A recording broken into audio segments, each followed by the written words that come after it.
J'ai commencé à enquêter sur les tribunaux talibans à partir d'une préoccupation. J'étais un étudiant en master à l'époque, on était en 2009, et je m'interrogeais sur la manière dont les talibans pouvaient progresser, avaient réussi à gagner une part de plus en plus importante du pays, alors qu'ils étaient en face de ce qui représente la première puissance mondiale, en face d'une armée largement supérieure sur le plan technologique et sur le plan militaire. Et pourtant, il était évident déjà en 2009-2010 que l'insurrection s'emparait de pans entiers du pays. Je suis donc venu en Afghanistan avec une perspective essentiellement politique, de recherche, mais je veux dire pas juridique. Les tribunaux talibans n'étaient pas mon sujet au préalable, j'en avais pas entendu parler, c'était quelque chose qui commençait à apparaître de ci, de là, on en entendait parler.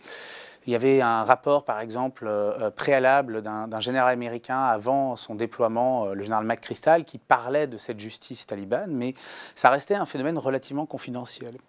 Et donc j'ai commencé à discuter d'abord dans des réseaux liés au gouvernement, par lesquels je suis arrivé dans le pays, de ce qui se passait du côté de l'insurrection. Et c'est progressivement, à partir d'une série de 2 entretiens fondamentalement, que mon sujet, que cette question des juges talibans, est apparu. Le premier, et il est très important de comprendre qui étaient ces personnes-là pour comprendre l'intérêt du sujet et la manière dont je l'ai traité. Le premier était un opposant historique au mouvement taliban, quelqu'un qui s'était battu pendant une quinzaine d'années politiquement, même militairement, contre les talibans, et qui, dans l'est du pays, un de mes tout premiers entretiens, m'explique qu'il a eu du bétail volé, et il fait appel aux juges talibans. Et là, j'ai un premier étonnement, comment quelqu'un qui n'adhère pas au programme politique des talibans, qui est activement opposé aux talibans, ferait appel aux juges. C'est un entretien qui m'est resté en tête, c'est quelque chose que j'ai commencé à explorer un petit peu dans mes entretiens. Et bon, au début, je trouvais assez peu de gens qui avaient connu les tribunaux talibans, jusqu'à un deuxième séjour en Afghanistan, en 2011, à Kandahar, où je rencontre un notable rural associé au réseau Karzai. C'est par lui d'ailleurs que je commence l'ouvrage, parce que c'est vraiment lui, quelque part, qui me fait comprendre l'ampleur du problème que je me pose, qui me fait comprendre l'ampleur de la question, parce qu'il est menacé par l'insurrection talibane. Il est un notable associé au réseau d'Hamid Karzai, le président de l'Afghanistan, et donc aussi du gouverneur de Kandahar, le cousin d'Hamid Karzai, Ahmed Wali Karzai. Et en même temps, dans la discussion, il me présente à l'origine un entretien tout à fait cohérent avec ses prises de position politiques. Il m'explique très logiquement tout le rejet qu'il a pour les talibans et pour leur programme politique. Il m'explique très joliment, d'ailleurs très élégamment, que les talibans ne sont pas des talibans, jouant sur l'origine du nom du mouvement, pour dire les talibans ne sont pas des étudiants religieux, en religion, ils ne connaissent pas l'islam, ils sont des ignorants. On finit l'entretien, on se lève et on commence à discuter. Et moi, je me rappelle de la question que j'ai oublié de lui poser. Avez-vous eu affaire à un tribunal taliban? Et là, la même personne qui a été très véhémente dans sa dénonciation de l'insurrection me dit « Ah, les juges talibans sont très bien ». Étonné par cette réponse, je lui demande s'il accepte de se rasseoir. Il a été très généreux avec moi. Il m'a offert fondamentalement 2 entretiens de 2 heures. Il accepte de se rasseoir et me raconte son procès. Son voisin qui en fait a pensé pouvoir profiter du fait que les talibans l'avaient forcé à partir de son village, l'avaient forcé à se réfugier dans la ville de Kandahar pour s'approprier sa parcelle. Et donc il se retrouve convoqué devant le juge taliban. Déjà il y va. Ça veut dire qu'il traverse une zone de très intense combat. Les environs de Kandahar, en 2010-2011, c'est une des zones les plus intenses de combat en Afghanistan. Ça veut dire passer par des checkpoints talibans.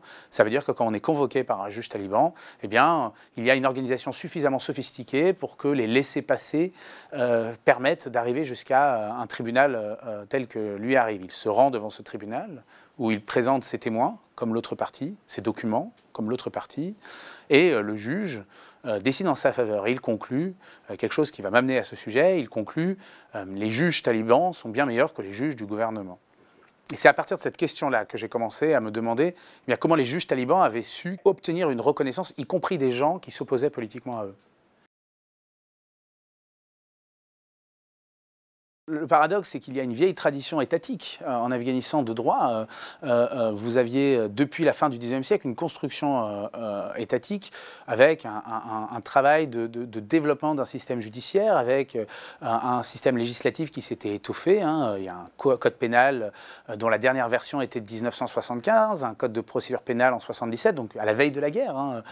Et donc des juristes qui tout au long du régime communiste, par exemple, avaient utilisé des versions modifiées d'une tradition pénale. Ils avaient été habitués à travailler avec des outils, des instruments, qui ont été complètement balayés par l'intervention. Quand l'intervention commence en Afghanistan, elle part du principe que l'Afghanistan, c'est une tabula rasa, c'est un pays qui n'a jamais connu l'État, hein, ce qui, comme vous le voyez, est profondément faux. Ce serait un pays de tribus, de coutumes, d'usages, un pays d'ethnie, un pays de village, un pays de localité, un pays où les choses ne se règlent que par le bas et qui n'a pas besoin d'institutions. Et donc, si on crée des institutions, il faut les inventer. Et donc, on va inventer de zéro, dans l'intervention occidentale, du droit, de la justice. Et ça s'est vu par exemple avec une mission italienne qui, les Italiens, dans la division des tâches qui est faite en Afghanistan, sont en charge des questions de justice, qui va avoir aucun locuteur de persan, donc personne capable de lire l'ancien code pénal ou l'ancien code de procédure pénale, et qui va réinventer de zéro un nouveau code de procédure pénale qui va d'ailleurs provoquer toute une série de problèmes parce qu'il est incohérent, parce qu'il ne correspond pas à la réalité afghane, parce qu'il est surtout en contradiction avec tout ce à quoi les juristes qui sont recrutés, qui sont généralement d'anciens juges, d'anciens magistrats ou d'anciens personnels associés aux différents régimes précédents, ont l'habitude de travailler. Et donc on va avoir toute une construction juridique qui va partir d'appositions. Hein. Le Parlement ne fait quasiment aucun travail législatif. Hein. Avant 2009, il ne vote qu'une seule loi, une loi qui d'ailleurs le décrédibilise plus qu'autre chose, puisqu'il s'agit d'une amnistie des parlementaires qui ont, sur les crimes de guerre des années 80 et 90, ils ne votent pas les autres lois qui sont généralement écrites dans les ambassades, selon des intérêts qui correspondent beaucoup plus aux intérêts des différents opérateurs de l'intervention qu'aux demandes sociales afghanes. Et ça va produire un système de justice décalé, un système de justice profondément corrompu. Hein. Les procès ressemblent à un système d'enchères, avec fondamentalement celui qui gagne et celui qui paye le plus, mais avec une incertitude très forte, parce que si vous payez au niveau du juge d'instance, eh bien, généralement, l'autre partie va faire un recours, donc il faut repayer au niveau de la Cour d'appel, puis il faut repayer au niveau de la Cour suprême. Et potentiellement, si vous ne payez pas la police, la décision n'est jamais appliquée. Donc c'est tout un système de corruption en pyramide qui va contribuer à une forme d'incertitude juridique radicale pour les gens du côté du régime. L'intervention va se jouer à deux niveaux. Il y a d'un côté le projet de state building, de construction d'État, et de l'autre, il faut bien rappeler que la guerre d'Afghanistan fait suite au 11 septembre, hein, elle commence à la suite des attentats de 2001, et il y a donc ici une traque qui est mise en place par les forces spéciales qui s'appuient ici sur différentes milices, sur différents groupes armés de ce qu'on a appelé l'Alliance du Nord, qui est un groupe de chefs de guerre, hein, qui ont justement été ceux qui ont permis aux talibans de prendre le pouvoir par le passé, qui ont ceux dont le rejet avait nourri quelque part la popularité initiale des talibans entre 1994 et 1996. En se réappuyant sur ces chefs de guerre, les militaires américains vont en même temps contourner les institutions étatiques, réinventer des formes de justice néo-coutumière, néo-traditionnelle, avec tout un langage de la tradition qui dissimule en fait des ONG qui mettent en place leurs propres instances, des forces spéciales qui décident de qui est la vraie élite tribale ou coutumière, une multiplicité d'institutions qui vont, alors que leurs décisions s'appliquent parfois, parfois pas, contribuer à la multiplication de décisions contradictoires, à une multiplicité de processus plus ou moins sérieux et vont contribuer par ce contournement, en même temps qu'on a une construction étatique, à finir de miner les institutions officielles afghanes. C'est dans cette double contradiction d'une construction institutionnelle assez apposé et d'un contournement des institutions par le local que le système général du côté de l'intervention et du côté du régime va plutôt exacerber les litiges fonciers ou les conflits matrimoniaux plus qu'ils vont participer à les traiter. C'est une justice qui est construite par les talibans sur une double logique. La première, elle est fondamentalement pragmatique, un peu stratégique. Hein. Les talibans construisent un système de justice parce qu'ils pallient les déficiences étatiques. Ils le font un peu tard dans la guerre. Hein. Ils s'implantent entre 2002 et 2004 progressivement par l'est et le sud du pays. Et quand ils s'emparent des villages, évidemment, ils éliminent les fonctionnaires, ils éliminent les relais du gouvernement, comme ce notable dont je vous parlais, qui a été une des origines de mon enquête. Et en éliminant ces notables-là, ils se retrouvent avec des gens qui viennent voir les commandants talibans en demandant que les talibans résolvent les conflits, qu'ils s'occupent des affaires courantes. Mais il y a une deuxième logique dans ce système de justice, c'est qu'il est fondamentalement lié à la nature profonde des talibans, à la composition sociologique des talibans. Les talibans, c'est un mouvement qu'on regarde souvent trop rapidement comme le disait un général américain, des va-nu-pieds. C'est en fait un mouvement de juges islamiques. C'est-à-dire que c'est un mouvement qui s'est construit en 1994 au sein du clergé, dans les institutions au Pakistan, que sont ces madrasas déobandis, un courant de l'islam sunnite né en Asie du Sud contre le colonialisme britannique, qui s'appuie sur deux pieds. Une insistance sur une forme de fondamentalisme, un littéralisme dans l'interprétation des textes, et de l'autre, une forme de rationalisme et d'organisation bureaucratique du clergé. La nécessité qu'il y ait des formes écrites, qu'il y ait une vraie hiérarchie dans le fonctionnement. Et c'est dans ces madrasas-là que va se constituer le mouvement taliban. C'est de là qu'il va recruter ces cadres, ces écoles qui produisent des gens avec un diplôme en théologie ou en droit islamique, donc des gens qui se regardent comme juges et qui sont reconnus dans une partie des campagnes comme ayant le diplôme nécessaire pour appliquer du droit islamique. Et donc d'abord, la justice talibane, c'est une justice qui va se constituer autour de la structure même du mouvement, autour de ce groupe des juges qui vont faire ce qu'ils considèrent être leur devoir historique, être leur utilité dans le pays, réguler les comportements sociaux.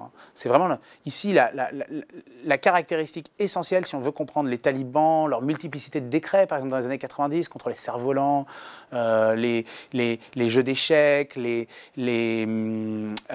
homards, qui était un peu étonnant, un décret contre des homards dans un pays où la mer est un pays enclavé. Donc il y a ici une forme de juridisme. On a souvent regardé les talibans du point de vue de l'arbitraire de leur règne. On s'est souvent trompé à cet égard-là. C'est plutôt un mouvement qui a une tendance au juridisme, à l'espoir que si on fait suffisamment de décrets, de règles, de procédures, on réglera tous les problèmes. Il y a vraiment chez les talibans cette vision très juridique.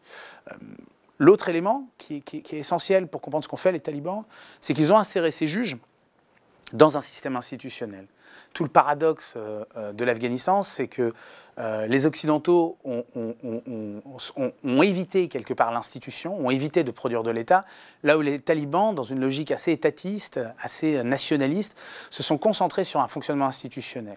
Et donc ils ont inséré ces juges, qu'ils recrutaient dans ces écoles, qu'ils avaient quelque part gratuitement, j'ai envie de dire, qu'ils avaient des juges qui étaient formés, en plus avec toute la force de la certification de la compétence juridique, indépendamment du mouvement, ce qui dans un contexte de guerre civile est très précieux. C'est une exception chez les talibans de pouvoir présenter des juges qui sont talibans, mais qui ont le diplôme juridique qui provient d'en dehors du mouvement, dans un système institutionnel. Ils produisent des cours d'instance, des cours d'appel, une cour de cassation. On retrouve le système français parce qu'il s'inspire en fait de la constitution d'avant-guerre, celle de 1964. Ils mettent en place des séries de procédures, la manière de faire appel aux juges et institutionnaliser, les modalités de recours, le rôle des témoignages, le rôle des preuves écrites, la force donnée aux témoignages, parce que c'est un système qui s'appuie beaucoup dans une logique de jurisprudence islamique sur l'importance des paroles et du témoignage. Un système aussi qui va, pour s'assurer que les juges restent extérieurs au conflit qu'ils traitent, un système de rotation. Moi, les juges à qui je parlais, certains ont tourné entre 6, 7, 8, 9 provinces, de l'Est à l'Ouest du pays, du Nord au Sud, un mouvement permanent avec une réflexivité des juges qui explique qu'il est indispensable de nous faire bouger, car sinon, nous prendrions trop de liens avec la population, nous finirions par perdre notre extériorité qui sous-tend notre impartialité. Une vraie vision chez les juges de pourquoi il faut qu'il fasse une rotation. Et un système d'inspecteurs clandestins, j'en ai rencontré un, dont je parle dans le livre, une personne qui a été chargée par la Choura judiciaire. La Choura judiciaire, c'était l'équivalent du ministère de la Justice dans le gouvernement en exil taliban, tel que les talibans se regardaient, qui était chargée d'aller de village en village, demander aux gens qu'est-ce que vous pensez du juge? Le juge accepte-t-il des cadeaux? Et effectivement, on m'a rapporté 2 cas de juges qui acceptaient des cadeaux, 2 cas de juges qui ont été punis. De manière générale, le grand éloge que les gens dans les campagnes faisaient des juges talibans, c'était qu'ils n'étaient pas corrompus, ou plus exactement, qu'ils étaient moins corrompus que les juges du gouvernement, puisque une justice dans une guerre est toujours jugée par ses usagers et par son public, de manière relative à l'autre ou aux autres systèmes de justice. Il y a un exemple quand même qui est important, c'est l'État islamique qui va aller beaucoup plus loin, mais dans une logique très différente. C'est très intéressant de mettre les deux en perspective parce que ça permet de comprendre ce que les talibans cherchent dans leur radicalité comparé à ce que l'État islamique cherche dans la radicalité de leur peine. Il y a une dimension de la radicalité talibane, elle provient d'une vision de la guerre. Quand on discute avec les juges, quand on écoute les paroles qu'ils disent, et quand on les met en perspective d'ailleurs avec des paroles très cohérentes comme les discours que Mollah Omar faisait lors des fêtes religieuses, lors du petit et du grand Eid, Mollah Omar faisait toujours un discours où il expliquait selon lui les événements récents et proposait des perspectives pour l'avenir.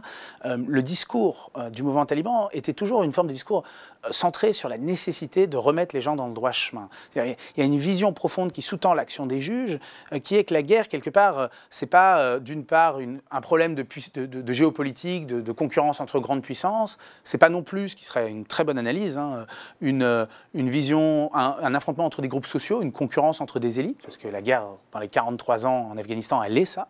C'est un problème de comportement individuel déviant. C'est un problème de personnes dont les mœurs se sont dissolues.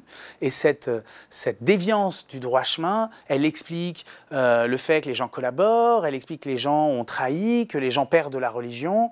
Et donc, le rôle historique des talibans, c'est de remettre les individus en Afghanistan dans le droit chemin. Ça, c'est un des éléments essentiels qui explique l'engagement très fort du mouvement sur la question de mœurs, par exemple. Ça explique, par exemple, l'insistance que met le mouvement à faire les lapidations et à ne pas s'en dissimuler. Les juges assument parfaitement l'usage de la lapidation comme une punition nécessaire. Les lapidations sont rares, mais elles sont parfaitement revendiquées par les juges, qui considèrent que ce sont des choses indispensables parce qu'il faut remettre les gens dans le droit chemin. La deuxième raison, elle est dans le contexte de la guerre. C'est-à-dire que l'une des choses qui m'a beaucoup étonné dans mes entretiens avec les gens qui faisaient appel au cours taliban ou les gens qui vivaient dans les zones sous contrôle taliban, c'est qu'il y avait un certain éloge de la violence de la coercition talibane dans les conflits civils en particulier dans les conflits fonciers. Et ça s'explique assez facilement quand vous vivez dans un contexte de guerre civile comme l'Afghanistan. Imaginez que dans les années 2000, les gens ont vécu plus de 2 décennies, pas loin de 3, dans un conflit où ils ont vu passer plusieurs autorités juridiques qui ont chacune émis des verdicts contradictoires. Les litiges, chaque partie a des documents, des preuves, les conflits d'héritage se sont multipliés, ils ont souvent été instrumentalisés politiquement. Autrement dit, ils sont devenus plus inextricables. La force de la coercition talibane, dès lors qu'elle accompagne une décision dont les personnes ont le sentiment de pouvoir s'assurer de l'intégrité de la procédure, devient qu'elle oblige l'application du jugement. Et il y a un cas, moi, qui m'a permis de comprendre ce qui se jouait dans ces questions-là, un conflit foncier dans l'est du pays, qui était particulièrement inextricable, où la partie perdante, les talibans avaient menacé la partie qui désobéirait de brûler la terre et de bannir la famille, donc une menace particulièrement violente, et la partie perdante me disait « mais moi je peux enfin sortir de chez moi sans ma Kalachnikov, je peux enfin ne pas craindre mon voisin ». Et au contraire, l'inquiétude des gens sur la justice talibane, des gens qui avaient eu affaire à cette justice talibane, qu'ils soient gagnants ou perdants, était souvent que les talibans perdent de la guerre. Parce que l'inquiétude était que ces litiges, ces disputes seraient remises en jeu. Et on voit qu'une des forces, quelque part, de la coercition talibane, c'est qu'elle crée un intérêt à ce que les talibans restent au pouvoir une fois que les décisions ont été prises. Je vous parlais de la comparaison avec l'État islamique. Je vais vous montrer ce que ça donne parce que ça permet de comprendre une vraie différence. L'État islamique utilise, en Irak et en Syrie, dans l'ouvrage précédent qu'on a fait avec Gilles Donson et Arthur Kenney, on en parle, utiliser la violence dans une logique de rupture avec l'ordre international et aussi de message aux populations de dire il ne faut pas s'opposer, dans une vraie logique de faire peur, de créer de la crainte vis-à-vis du mouvement lui-même, vis-à-vis de son ordre. Les talibans font un exercice de violence radicale dans une logique qui n'est pas spécialement de rupture vis-à-vis de nous. Ils n'essayent pas de nous choquer. Fondamentalement, et moi je l'ai vu dans les entretiens, ils sont peu préoccupés par l'image qu'ils ont à l'extérieur sur cette question-là.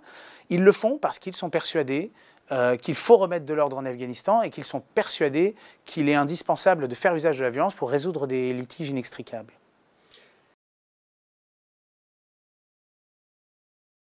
Les talibans se retrouvaient avec 2 sources de droit existantes quelque part en parallèle. La première, c'est les usages. fondamentalement, hein, les usages qui, certains étant liés à des formes de droit coutumier, d'autres non.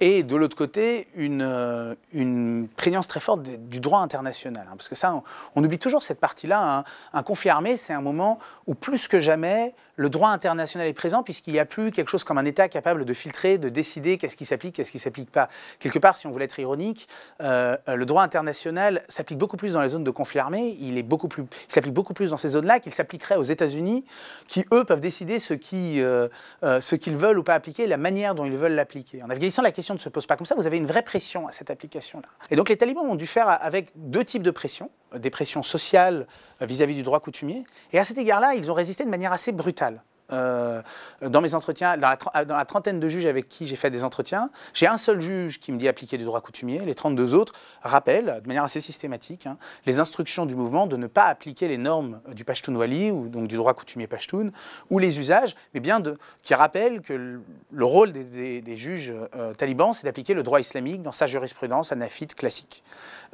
C'est du côté du droit international, paradoxalement, qu'on va avoir une inflexion, puisque progressivement, les talibans vont commencer à essayer de suggérer, sans vraiment modifier, il y a une cohérence des pratiques talibanes, mais ils vont essayer de suggérer que le droit qu'ils appliquent est compatible avec les conventions internationales. Alors, on le voit jusqu'à aujourd'hui, et donc il va commencer à se développer un discours, y compris chez les juges talibans, du fait que le droit qu'ils appliquent, eh bien, c'est un droit qui a une légalité qui dépasse la légalité nationale, qui a une légalité qui s'articule aux différentes modalités de légalité internationale. Les contradictions dont vous parlez sur les femmes, si on veut les regarder, il faut les regarder à partir d'une question autour des usages. Et ça, c'est passionnant. C'est-à-dire que les talibans revendiquent un système, ils les jugent, revendiquent que leur système met toutes les personnes sur un pied d'égalité.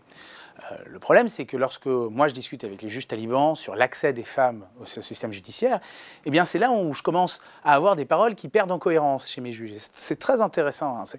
Pierre Bourdieu disait très bien, je m'appuie sur lui dans ce moment-là du livre, que si on veut comprendre un droit, il faut partir du passe-droit. Il faut partir des moments où justement le système ne respecte pas ce droit et que ce non-respect du droit est parfaitement acceptable et toléré quelque part.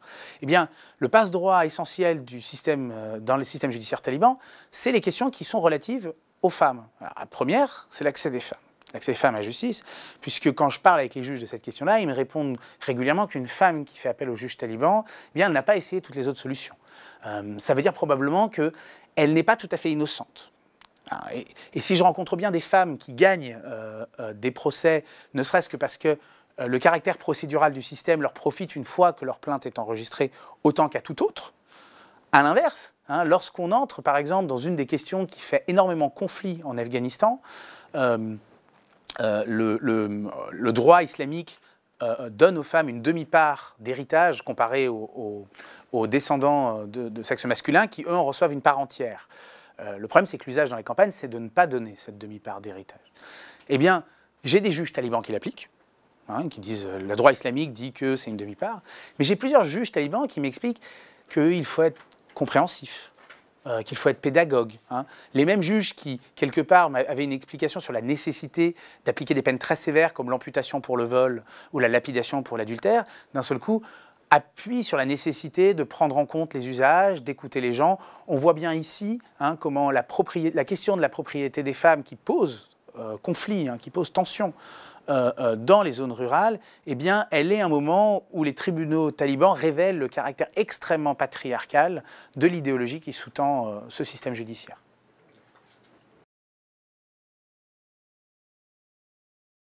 Ce que montre très bien l'Afghanistan, c'est que faire du droit et le faire d'une manière institutionnalisée, dans un contexte où quelque part, où justement on s'attendait exactement à l'inverse, la capacité des talibans à produire de l'institution, elle leur a permis de diffuser leur vision des rapports sociaux. Alors moi, ce qui m'a fasciné dans les effets de ce système judiciaire, c'est qu'elle permet aux talibans de se poser en garant des rapports sociaux d'une manière dont justement la force ou le discours ne leur ait jamais permis d'avoir les mêmes effets. Et à cet égard-là, il a 4 effets, ce système judiciaire taliban essentiellement. Le premier, j'en ai déjà un peu parlé, c'est celui qui a un rapport avec les questions de genre. Au sens où ce système judiciaire, en favorisant les hommes par rapport aux femmes, en donnant quelque part un accès largement privilégié aux hommes, en considérant que les affaires domestiques et de mœurs, tant qu'elles n'ont pas fait scandale sur la scène publique, devraient se résoudre dans la sphère domestique, eh bien, dans une logique profondément patriarcale, il contribue à donner aux hommes tout pouvoir dans la sphère privée. Et on est vraiment dans un système qui, quelque part, délègue la violence dans l'espace domestique, qui donne aux chefs de famille, d'ailleurs encore plus qu'aux hommes, encore plus que la dimension de genre, c'est vraiment le chef de famille, tout pouvoir sur sa maisonnée. Et les juges ont un discours là-dessus. Ils considèrent que fondamentalement, la guerre et les différentes interventions étrangères ont bouleversé la cellule familiale afghane et qu'il faut la reconstruire. Il faut reconstruire cette cellule familiale patriarcale. Ça, c'est le premier. Le deuxième, et c'est une des raisons qui les ont rendus très populaires, c'est que les talibans se retrouvent garants de la propriété. Et ça montre bien que les talibans sont un mouvement conservateur dans son ensemble. Il y a un vrai conservatisme chez les talibans. Il n'y a pas de discours, par exemple, sur la redistribution de la propriété ou sur les inégalités.